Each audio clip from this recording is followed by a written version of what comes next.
Good morning, students. How are you all? I hope all good. So now, today we are going to discuss about next topic, respiration.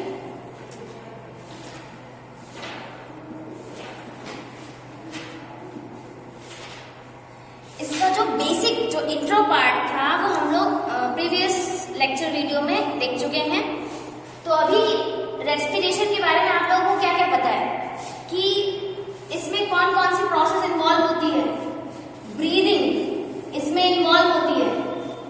Breathing एक इसी की respiration की ही एक process है जिसमें केवल inhalation and exhalation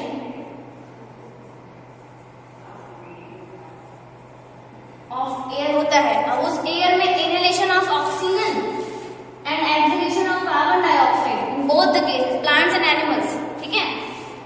अब respiration जो मेन ब्रीदिंग के बाद क्या है, breakdown of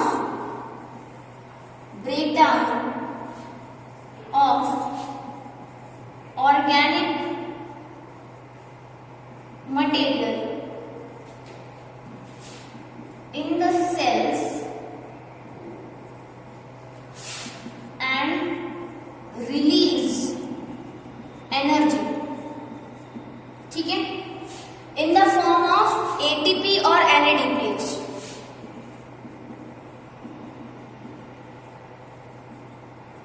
ATP and NADPH दोनों की फुल फॉर्म आप लोगों को पता हुआ है।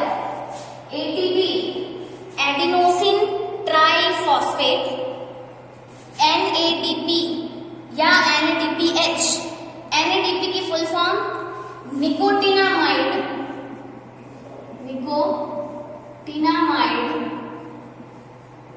Nicotine amide adenine diphosphate, nicotinamide adenine diphosphate, but NADPH is reduced form of NADP, देखिए ना, because of addition of hydrogen here। So nicotinamide adenine diphosphate full form of NADP है। ठीक है। अब देखिए हम लोगों ने रेस्पिरेशन में मैंने आपको बताया था कि जो रेस्पिरेशन की जो फर्स्ट स्टेप होती है that is glycolysis. First step क्या थी हमारी, ग्लाइकोलाइसिस। और इसकी जो साइट थी, कहाँ होती है ग्लाइकोलाइसिस की जो साइट है वो क्या होती है, साइटोप्लाज्म। ग्लाइकोलाइसिस की साइट है साइटोप्लाज्म। और ये मैंने बताया था लास्ट वीडियो में कि glycolysis process is common process for both aerobic और anaerobic, common process for both aerobic and anaerobic. ठीक है। और दूसरी बात मैंने सारी चीजें ग्लाइकोलाइसिस के बारे में बता दी थी कि ये एंजाइमेटिक प्रोसेस है। एंजाइमेटिक प्रोसेस है। Each step of glycolysis required a specific enzyme. Each step of glycolysis required a specific enzyme. Okay. Next, जो एनर्जी रिलीज होती है, अमाउंट ऑफ एनर्जी, कितनी अमाउंट ऑफ एनर्जी रिलीज होती है यहाँ पर, तो 8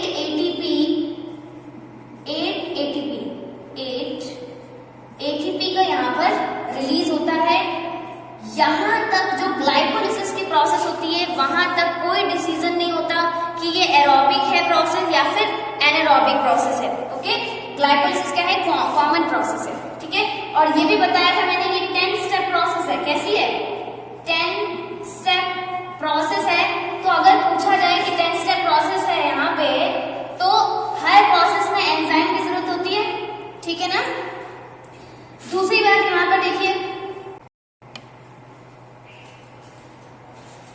ग्लाइकोलाइसिस मीन्स आप लोग जानते हैं ब्रेकडाउन ऑफ ग्लूकोज। तो अगर ग्लूकोज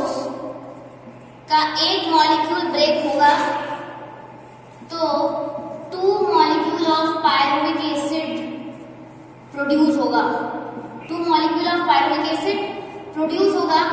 यहाँ जो प्रोसेस हुई थी वो प्रोसेस है ग्लाइकोलाइसिस। लेकिन अब जो 2 पायरुविक एसिड फॉर्म हुआ है, इसके बाद अगर ऑक्सीजन प्रेजेंट है तो प्रोसेस क्या होगी? एरोबिक। और अगर ऑक्सीजन एब्सेंट है तो प्रोसेस क्या होगी? एनएरोबिक प्रोसेस होगी। मींस ग्लाइकोलाइसिस के बाद डिसाइड होता है कि प्रोसेस एरोबिक होनी है या फिर एनारोबिक प्रोसेस होनी है। ओके, तो हम देख सकते हैं कि अगर यहाँ पर ऑक्सीजन प्रेजेंट है, क्या है? ऑक्सीजन प्रेजेंट है, तो यहाँ पर होगी एरोबिक रेस्पिरेशन। क्या होगी? Aerobic respiration. और अगर ऑक्सीजन एब्सेंट है तो क्या होगी? Anaerobic respiration. एरोबिक रेस्पिरेशन में आप पढ़ते हैं क्रेब्स साइकिल के बारे में, और यही हमें आज मेनली डिस्कस करना है। एरोबिक रेस्पिरेशन में हम बात कर चुके थे। क्या एरोबिक रेस्पिरेशन की साइट क्या होती है?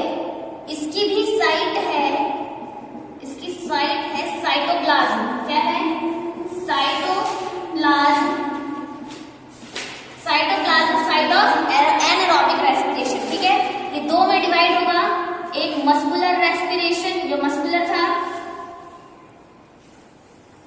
मस्कुलर एनारोबिक रेस्पिरेशन, और एक सेलुलर जो कि ईस्ट में होता है। ठीक है ना, ईस्ट में जो प्रोसेस एनारोबिक रेस्पिरेशन की होती है, उस प्रोसेस में क्या रिलीज होता है? इथेनॉल और कार्बन डाइऑक्साइड। हम लोग तो बात कर चुके हैं, इथेनॉल बनता है यहाँ पर और कार्बन डाइऑक्साइड रिलीज होती है। ये प्रोसेस है फर्मेंटेशन की। किसकी प्रोसेस है? फर्मेंटेशन की प्रोसेस है, जो कि आप लोग डेली लाइफ में भी देखते हैं। ठीक है, मस्कुलर में मैंने बताया था मसल्स में होती है। यहाँ पर लैक्टिक एसिड और कार्बन डाइऑक्साइड का रिलीज होता है। बॉडी में लैक्टिक एसिड की वजह से बॉडी से मसल्स से ऑक्सीजन जो है वो क्या होती है? ले ली जाती है, जिससे क्या होता है? बॉडी में मसल्स में लैक्टिक एसिड का फॉर्मेशन होने लगता है और उससे क्या होता है? पेन होता है। ठीक है, क्योंकि क्रैम्प्स बन जाते हैं मसल्स में। नेक्स्ट जो हमें डिस्कस करना है इज क्रेब्स साइकिल। देखिए, जो हमें क्या करना है, ऑक्सीजन की प्रेजेंस में क्या कौन सी प्रोसेस होती है? ऑक्सीडेशन की प्रोसेस होती है। तो क्योंकि ऑक्सीडेशन की प्रोसेस होती है और अगर ऑक्सीजन प्रेजेंट ना हो तो मींस ऑक्सीडेशन नहीं होगा या फिर बहुत कम होगा। ठीक है ना, जो मस्कुलर वाली प्रोसेस होती है, इसमें स्मॉल अमाउंट में ऑक्सीजन प्रेजेंट होती है। ठीक है,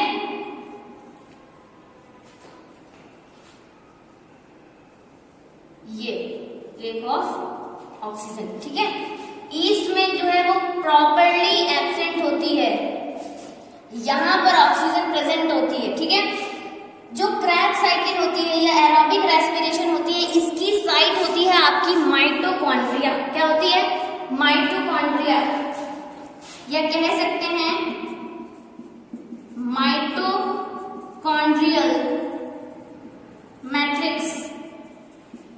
माइटोकॉन्ड्रियल मैट्रिक्स जानते हैं आप सभी लोग, 9th में पढ़ा होगा आप लोगों ने। माइटोकॉन्ड्रियल मैट्रिक्स क्या होता है? इसके बाद जो क्रेब्स साइकिल होती है, इसमें एक एरोबिक रेस्पिरेशन है तो कंप्लीट ऑक्सीडेशन होगा। अभी हमारे पास क्या बना था? पायरुविक एसिड बना। इस पायरुविक एसिड का कंप्लीट अगर ऑक्सीडेशन हो जाता है तो वो एरोबिक रेस्पिरेशन, और अगर इनकम्प्लीट ऑक्सीडेशन होता है तो वो एनारोबिक रेस्पिरेशन। तो यहाँ पर क्या होगा? Complete oxidation, complete oxidation of organic compound. दूसरी बात मैंने ये बताई थी कि जो पायरुविक एसिड है वो 3 कार्बन कंपाउंड है और जो ग्लूकोज है वो 6 कार्बन कंपाउंड है। तो 1 6 कार्बन कंपाउंड अगर 3 कार्बन 2 कंपाउंड्स में कन्वर्ट हो रहा है, इट मींस यहाँ पर कोई भी डीकार्बोक्सिलेशन की प्रोसेस नहीं हुई है, ना डीकार्बोक्सिलेशन ना कार्बोक्सिलेशन। ठीक है, एक भी कार्बन ना कभी मूव हुआ है, ना ही कार्बन यहाँ पे आया है। ठीक है, तो ये complete oxidation of organic compound means pyruvic acid. ठीक है,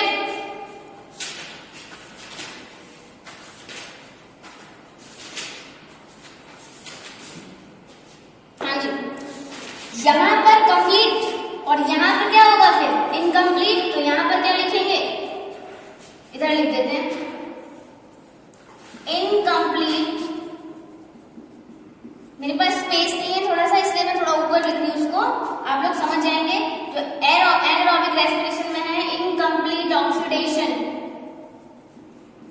ऑफ ऑर्गेनिक कंपाउंड। दूसरी बात, ऑक्सीजन एब्सेंट है, ऑक्सीडेशन हो नहीं रहा है, ब्रेकडाउन अच्छे से हो नहीं पा रहा है, जिसकी वजह से एनर्जी क्या होगी, बहुत less amount of energy release होगी। यहाँ पर क्या हो जाएगा, less amount of energy release. ये बात हम लोग प्रीवियस लेक्चर में कर चुके हैं बहुत अच्छे से। 2 ATP यहाँ पर रिलीज होता है। क्रैब साइकिल की बात कर रहे हैं, जो क्रैब साइकिल है उसमें बहुत ज्यादा एनर्जी रिलीज होती है, ठीक है, कितनी, अप्रोक्सीमेट 36 ATP। 36 ATP एनर्जी यहाँ पर रिलीज होती है, क्योंकि यहाँ पर कंप्लीट ऑक्सीडेशन हो रहा है। कितना, कंप्लीट ऑक्सीडेशन। अब देखिए, जो ये ATP लिखा हुआ है, ये जरूरी नहीं है कि जो एनर्जी रिलीज हुई है वो ATP की फॉर्म में ही बनी हो। जो क्रैब साइकिल होती है, इस क्रैब साइकिल में कंप्लीट ऑक्सीडेशन होता है, और अगर कंप्लीट ऑक्सीडेशन हो रहा है तो जो ऑर्गेनिक मटेरियल है वो कंप्लीट जो है वो सिंपलर में कन्वर्ट हो गया होगा, कंप्लीट ब्रेकडाउन हो गया होगा उसका कि नहीं। जो भी ऑर्गेनिक मैटर है, मान लो पायरुविक एसिड है, 2 पायरुविक एसिड है, यहाँ पर 2 मॉलिक्यूल्स ऑफ पायरुविक एसिड, ठीक है। अब ये पायरुविक एसिड का कंप्लीट ऑक्सीडेशन हुआ है यहाँ पे, तो अगर कंप्लीट ऑक्सीडेशन हुआ है इट मींस एनर्जी रिलीज हुई होगी। तो जो एनर्जी रिलीज हुई होगी वो आपकी NADPH फॉर्म में, FADH2 फॉर्म में, GTP फॉर्म में और ATP की फॉर्म में हुई होगी, ठीक है। इसके फुल फॉर्म इसका आप जानते हैं, इसका आप जानते हैं, GTP गुआनोसिन ट्राइफॉस्फेट। अब पूछेंगे कि गुआनोसिन क्या है। गुआनोसिन एक नाइट्रोजनस बेस है, जो कि आप आगे क्लास में पढ़ेंगे। नाइट्रोजनस बेस है जो DNA फॉर्मेशन में मदद करता है, ठीक है, जो जिससे ही DNA फॉर्मेशन होता है। FADH2, flavin, adenosine diphosphate.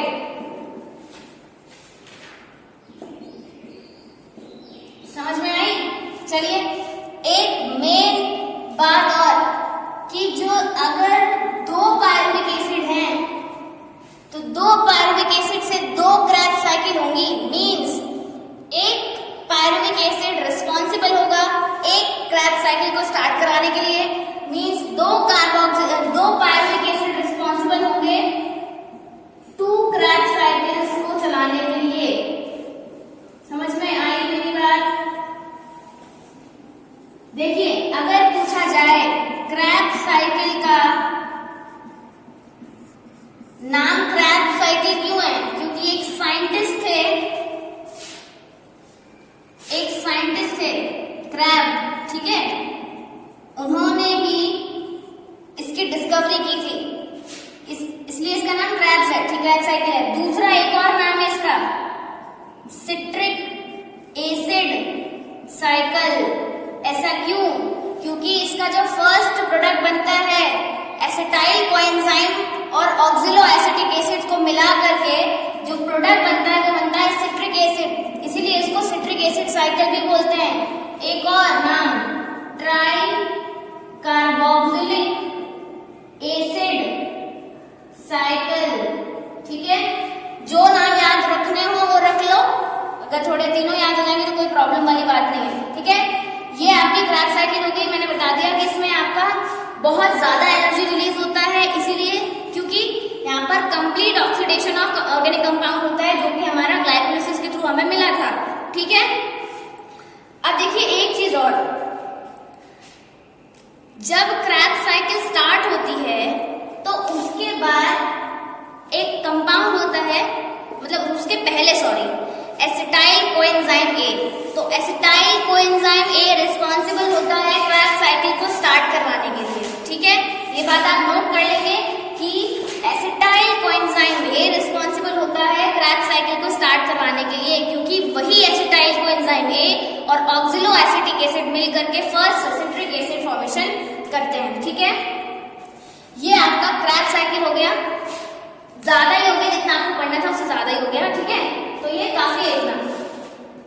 Okay, next हमने क्या एनारोबिक रेस्पिरेशन पढ़ लिया, रेस्पिरेशन एरोबिक और एनारोबिक दोनों पढ़ लिए, ग्लाइकोलिसिस के बारे में हमने डिस्कस कर लिया। ठीक है, सो इतना आप लोग लर्न कर लीजिए, क्रैब साइकिल अच्छे से रीड कर लीजिए। So thank you so much.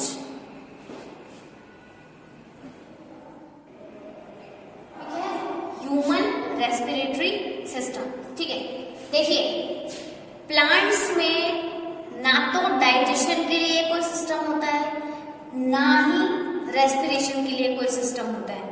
ठीक है ना, और पर्टिकुलर ना ही कोई सर्कुलेशन के लिए कोई सिस्टम होता है, लेकिन उसमें जो है वो टिश्यूज जो होते हैं, जाइलम और फ्लोएम, वो सर्कुलेशन का काम करते हैं। हम नेक्स्ट आगे बढ़ेंगे। तो रेस्पिरेटरी सिस्टम जो ह्यूमन का होता है, आप लोग जानते हैं जो मेन रेस्पिरेटरी ऑर्गन जो है, जो रेस्पिरेटरी ऑर्गन है ह्यूमन में, वो कौन सा है? लंग्स। जानते हैं इन पेयर प्रेजेंट होते हैं, मींस 2 लंग्स प्रेजेंट होते हैं। ठीक है, अब देखिए होता क्या है, रेस्पिरेशन में मेन जो बेसिक जो कंपाउंड्स का ब्रेकडाउन था वो हम लोग देख चुके हैं। अब हमें सिर्फ गैसियस एक्सचेंज के बारे में पढ़ना है। ह्यूमन में क्या होगा? गैसियस एक्सचेंज होगा। ठीक है, तो गैसियस एक्सचेंज में होता क्या है,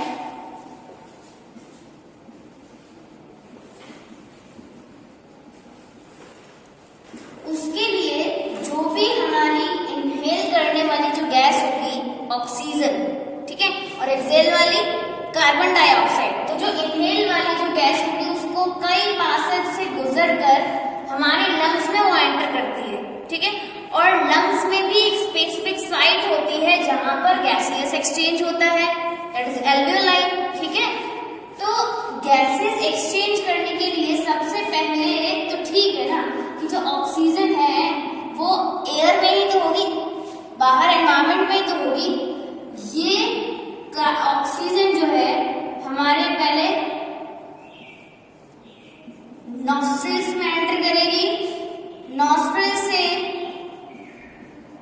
नेजल कैविटी, नेजल कैविटी से नेजल पासेज कवर करेगी, उसके बाद फेरिंग्स। अभी फेरिंग्स के बारे में थोड़ा बताएंगे। फेरिंग्स के बाद लैरिंग्स, उसके बाद ट्रैकिया, उसके बाद ब्रोंकाई, और फिर जो है वो ब्रोंकाई आपकी एंटर करेगी लंग्स में, और लंग्स में वो डिवाइड हो जाएगी ब्रोंकियोल्स में, और ब्रोंकियोल्स के पास एक स्पेसिफिक साइट होगी एल्वियोलाई, एल्वियोलस। ठीक है, और यहीं पे गैसेस का एक्सचेंज होगा। Is it clear? Nostril, nasal cavity, फिर नेजल पैसेज कवर करेगी, फेरिंग्स, फेरिंग्स के बाद यहां से लैरिंग्स, लैरिंग्स से ट्रैकिया, ट्रैकिया ब्रोंकाई, फिर लंग्स से bronchioles, and then alveoli, and then gaseous exchange occurs. ठीक है, अब देखिए जो गैसियस एक्सचेंज, तो ये पासेस कवर किया है, लेकिन इसमें प्रोसेस जो स्टेप्स है वो तो 2 ही हैं, एक इनहेलेशन और एक एक्सहेलेशन। ठीक है, एक इनहेलेशन प्रोसेस होगी,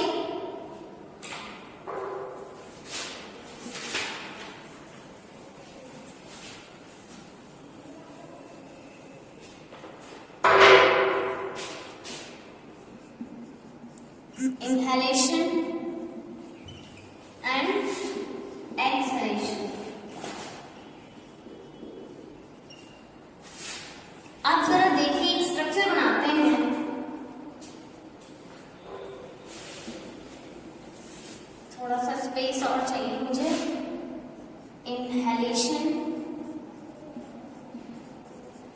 एंड एक्सलेशन, या इंस्पायरेशन और एक्सपायरेशन। देखिए मैं स्ट्रक्चर बना रही हूं आपके रेस्पिरेटरी सिस्टम का। अच्छा, आप लोगों ने जो मैंने आपको डाइजेस्टिव सिस्टम पढ़ाया था उसमें आप लोग जानते हैं इसोफेगस, इसोफेगस होती है। तो इसोफेगस के साथ में एक और कैनाल चलती है जिसका नाम होता है क्या, नेजल कैविटी या नेजल पैसेज जो होता है वो इसोफेगस के बराबर ही होती है। ठीक है, अब देखिए होता क्या है कि वो स्पेस जहां पर ये फूड कैविटी और आपकी जो नेजल कैविटी होती है, जो नेजल पैसेज और फूड पैसेज जो है वो अलग अलग हो जाए, वही जो पोजीशन है उसको ही फेरिंग्स बोलते हैं। क्या बोलते हैं, फिर से देखिए जरा एक बार।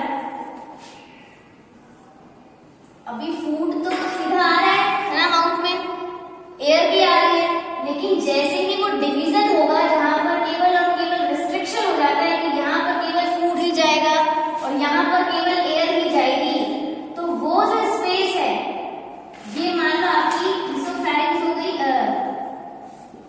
फेगस, और ये जो आपकी हो गई क्या,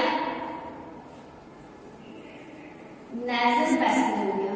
ठीक है, अब देखो होगा क्या, ये जो पोजीशन है, देखो ये पोजीशन कंबाइंड तो है, तो या वो पोजीशन जहां पर जो ये दोनों पैसेज जो है अलग अलग हो जाए, फूड कैनाल अलग हो गई और नेजल पैसेज अलग हो गया, तो इस जगह को बोलेंगे फेरिंक्स।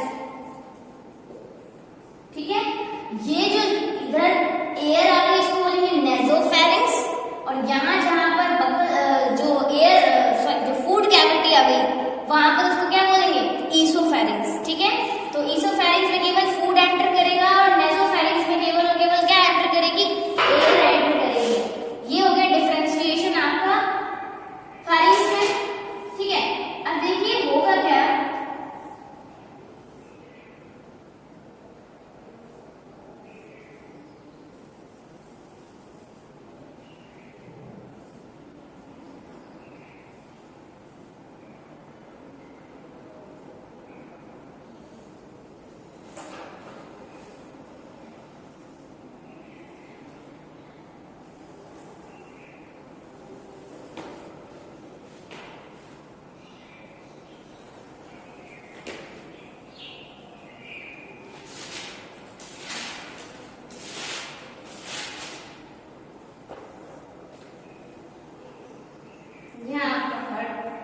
प्रेजेंट होगा।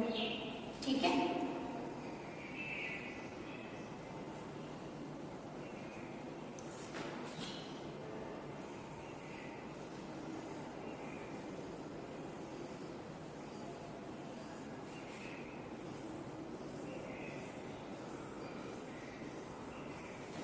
रिब्स कितनी होती है, 12 इन पेयर होती है।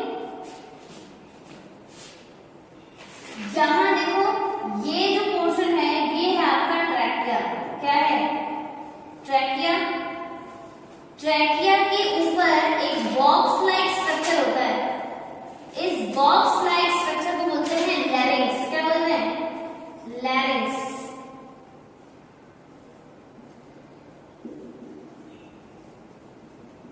जहां से आपकी आवाज निकलती है वॉइस बॉक्स बोलते हैं इसको, लैरिंक्स होता है। ठीक है, ये देखिए जो फेरिंक्स मैंने अभी जगह बताई है जहां से दो कैनाल का डिवीजन होता है, उस डिवीजन के लिए क्या होता है, एक कवर प्रेजेंट होता है। क्या प्रेजेंट होता है, कवर प्रेजेंट होता है, ताकि जो फूड अगर है, फूड आपका एयर कैनाल में ना चला जाए। ठीक है, अगर फूड एयर कैनाल में चला गया तो क्या होगा, कभी कभी होता है ना खांसी आ जाती, ठसा लग जाता है, तो उसके लिए यहाँ पर एक वॉल प्रेजेंट होते हैं, कह सकते हैं एक डोर होता है, उसको या उसको कवर करने के लिए प्रेजेंट होता है कार्टिलेज का बना हुआ एपिग्लॉटिस। क्या बोलते हैं इसको, एपिग्लॉटिस, जो कि कार्टिलेज का बना हुआ होता है। किसका बना हुआ होता है, कार्टिलेज का बना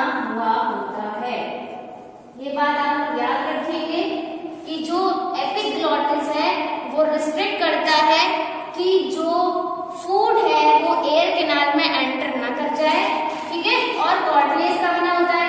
उसके बाद जो ट्रैकिया ओपन होती है, जो ट्रैकिया होती है, ट्रैकिया के जस्ट ऊपर एक वॉइस बॉक्स प्रेजेंट होता है जिसको लैरिंक्स बोलते हैं, ठीक है, और जो ट्रैकिया है वो कार्टिलेज की रिंग्स जो होती हैं उससे सराउंड होती है, ठीक है। ये जो रिंग्स आपको दिखाई दे रही है, ट्रैकिया थोड़ी सी छोटी बन गई है, तो क्या ये रिंग्स लाइक स्ट्रक्चर जो है ये कार्टिलेज के हैं, किसके हैं, है तो ट्रैकिया, और ये जो रिंग्स हैं वो कार्टिलेज की बनी हुई है, किसकी बनी हुई है, कार्टिलेज। तो याद रखेंगे जो ट्रैकिया है वो आपकी कार्टिलेज रिंग्स से सराउंड है, ठीक है। अब देखिए ये जो पार्ट आपको दिखाई दे रहा है, दो में जो डिवीजन हुआ है, ये डिवीजन है आपका ब्रोंकाइज। क्या डिवीजन है, ब्रोंकाई। ये देखिए ये जो डिवीजन आपको दिखाई दे रहा है यहाँ पे, ये है ब्रोंकाई, ठीक है। अब ब्रोंकाई जो है वो, हालांकि मैंने थोड़ा सा जो आपका जो लंग्स का जो स्ट्रक्चर है वो ज्यादा ही कॉम्प्लिकेट कर दिया है, उसको सुधार दीजिए थोड़ा सा।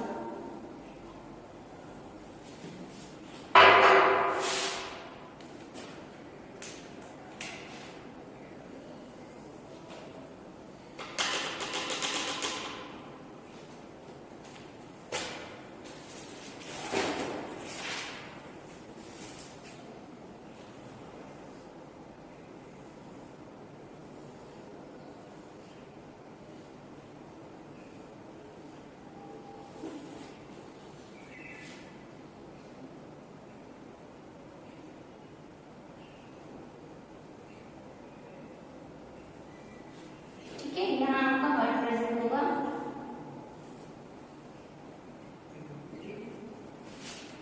देखिए ये डिवाइड होगी ब्रोंकियोल्स, किसमें डिवाइड होगी, ब्रोंकियोल्स में डिवाइड होगी, और ब्रोंकियोल्स के पास एक स्पेसिफिक साइट प्रेजेंट है जिसको हम लोग कहते हैं एल्वियोलाई। ये जो दिखाई दे रहा है आपको, ये है आपकी ब्रोंकियोल्स और ये है एल्वियोलाई, और यहाँ पर भी गैसियस का एक्सचेंज होता है, देखिए, ठीक है। और ये जो आपके लंग्स हैं वो आप लोग जानते हैं रिब्स जो होती हैं उससे कवर होता है। मैं नहीं बनाऊंगी क्योंकि डायग्राम वैसे भी बहुत खराब है, थोड़ा और खराब हो जाएगा, तो बस इतना ही खराब करते हैं इसको, ठीक है। तो ये जो लंग्स हैं, लंग्स के बाद जो ट्रैकिया जो डिवाइड कर रही है वो ब्रोंकियोल्स में डिवाइड कर रही है। ब्रोंकियोल्स के पास एक स्पेसिफिक साइट है जहां से गैसेस एक्सचेंज हो रहा है, दैट इज एल्वियोलाई, ठीक है। आप देखिए इतना हम लोग समझ गए।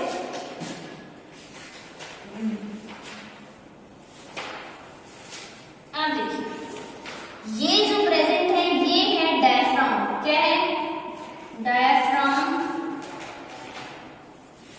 इसकी वजह से ही ये जो इसका सब शेप चेंज होता है, तो मतलब इनहेलेशन और एक्सहेलेशन में इसका बहुत बड़ा रोल है। अब देखिए कैसे, इनहेलेशन कब होगा, जब एयर अंदर आनी होगी, जब एयर अंदर आएगी तो उसके लिए क्या होना पड़ेगा, जो ये जो कैविटी होगी जिससे ये कवर अप होते हैं लंग्स, इसको बोलते हैं थोरेसिक कैविटी। क्या बोलते हैं, थोरेसिक कैविटी। और इस इवन ये सॉफ्ट टिश्यू है ना, तो सॉफ्ट टिश्यू होने की वजह से इसके पास है प्रोटेक्शन के लिए फ्लूइड भी प्रेजेंट होता है। उस फ्लूइड को हम लोग बोलते हैं प्लूरा। क्या बोलते हैं, प्लूरा। इस फ्लूइड की वजह से ये लंग्स जो है वो सॉफ्ट टिश्यू है और ये प्रोटेक्ट रहते हैं, ठीक है। अब देखिए इनहेलेशन में क्या होगा, जो थोरेसिक कैविटी होगी, थोरेसिक कैविटी ये कैसी होगी, एक्सपांड होगी, ठीक है, थोरेसिक वॉल्यूम इंक्रीज होगा। दूसरी बात ये कि जो रिब्स होंगे, सोचिए कि अगर थोरेसिक कैविटी एक्सपांड हो रही है, फूल रहे हैं, तो उसकी वजह से क्या होगा, जो रिब्स होंगी वो भी तो, उसमें भी तो कुछ इंटरेक्शन होगा या नहीं, तो रिब्स क्या होंगी, वो ऊपर की तरफ कॉन्ट्रैक्ट होने लगेगी, रिब्स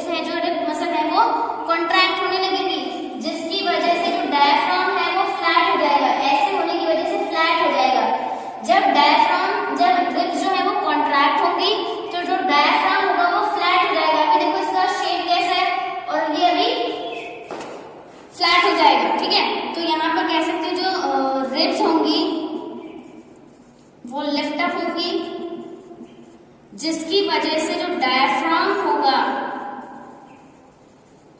वो फ्लैट हो जाएगा, और डायफ्राम के फ्लैट होने की वजह से जो लंग्स की जो वॉल्यूम होगी वो इंक्रीज हो जाएगी, और एयर जो है वो एंटर्स इनटू दी लंग्स। ठीक है,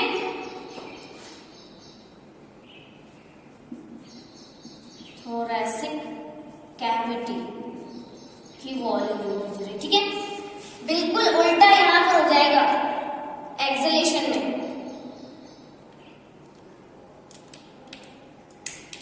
देखिए क्या होगा, थोरैसिक कैविटी कॉन्ट्रैक्ट होगी, जब एयर बाहर निकलेगी तो थोरैसिक कैविटी कॉन्ट्रैक्ट होगी, और उसकी वजह से जो रिब्स होंगी वो डाउनवर्ड होंगी, और इसकी वजह से जो आपका डायफ्राम होगा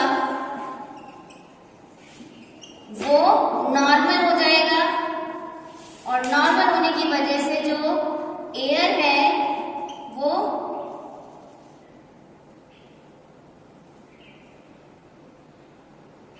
रिमूव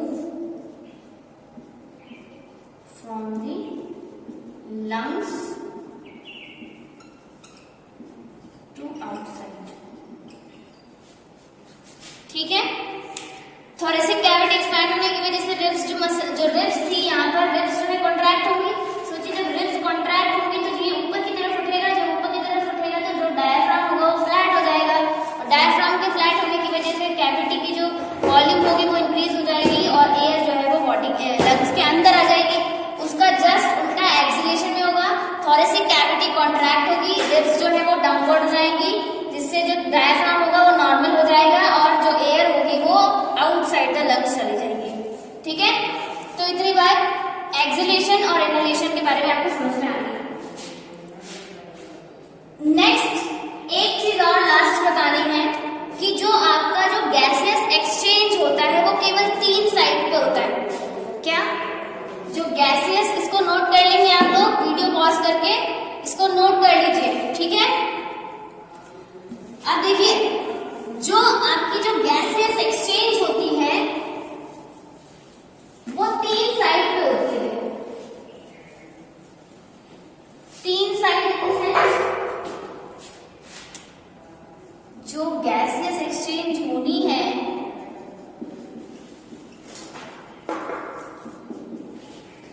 सबसे पहले तो एयर से लंग्स, जब इनहेलेशन होना है, इनहेलेशन जब होगा तो जो गैसियस एक्सचेंज होगा वो कहाँ कहाँ होगा? Between the air and lungs, between the lungs and alveoli,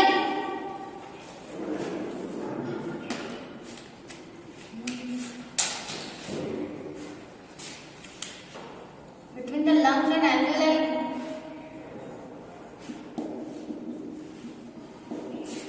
and between the alveoli and blood vessels। देखो एयर से पहले लंग्स में जाएगी, एनहेलेशन के लिए बता रहे हैं, इनहेलेशन के लिए लंग्स से एल्वियोलाई में, और एल्वियोलाई से ब्लड वेसल्स में ये ऑक्सीजन। और अगर वापस से लेना है तो जो ब्लड में जो भी कार्बन डाइऑक्साइड होगी उस कार्बन डाइऑक्साइड को एल्वियोलाई को दे दिया जाएगा, एल्वियोलाई लंग्स को दे देंगी, और लंग्स जो है वो एयर में उसको बाहर निकाल देगा। ये हो गया एक्सहेलेशन। तो याद रखिएगा कि जो साइट होती है गैसेस एक्सचेंज की वो 3 होती है, air to lungs, lungs to alveoli, और एल्वियोलाई टू ब्लड वेसल्स। जो एल्वियोलाई थी आपकी, जो एल्वियोलाई है ये स्पेसिफिक साइट है फॉर द गैसेस एक्सचेंज। इस एल्वियोलाई के चारों तरफ जो प्रेजेंट होती है वो ब्लड वेसल्स प्रेजेंट होती हैं, और इन ब्लड वेसल्स के बीच में ही जो है वो गैसेस का एक्सचेंज होता है, और यही ब्लड जो है वो टिश्यू के पास जाता है। जो ठीक है, समझ गए मेरी बात? चलिए आपका ह्यूमन रेस्पिरेटरी सिस्टम भी खत्म होता है यहाँ पे। कोई भी डाउट्स हो आप कमेंट्स के थ्रू पूछ सकते हैं। ओके।